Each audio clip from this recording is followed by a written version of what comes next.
सोने दी बारगाह च अर्ज करने आका साढ़े वास्ते दुआ कर दियो, अल्लाह सानू माफ कर दे।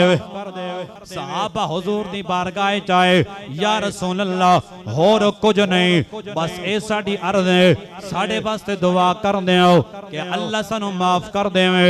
मेरे आका अलैहिस्सलातु वस्सलाम ने दुआ फरमाई, अल्लाहुम्मा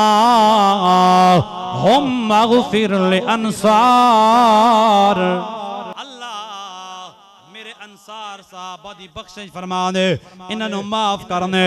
सहाबा कहंदे या रसूल अल्लाह साड़ियां औलादां वास्ते भी दुआ कर दियो। मेरे नबी ने फिर दुआ फरमाई, अल्लाहुम्मा गफिर लि अंसार वाली अबनाइल अंसार, के मालिक इन्हां दियां औलादां नु भी माफ करने।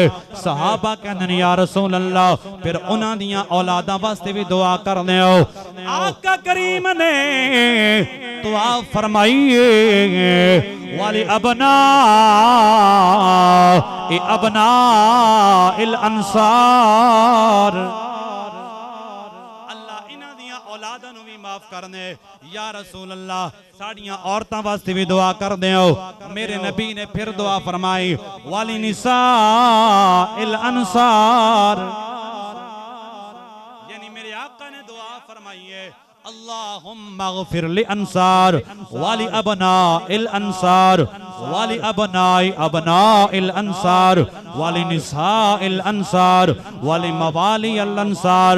सहाबा ने दुआ करेंगे, मेरा ईमान है सहाबा अपने वास्ते अपनी औलादा वास्ते दुआ करा के अपने आप नू माफ भी करा गए, नाले दिल दियां मुरादां भी पा गए।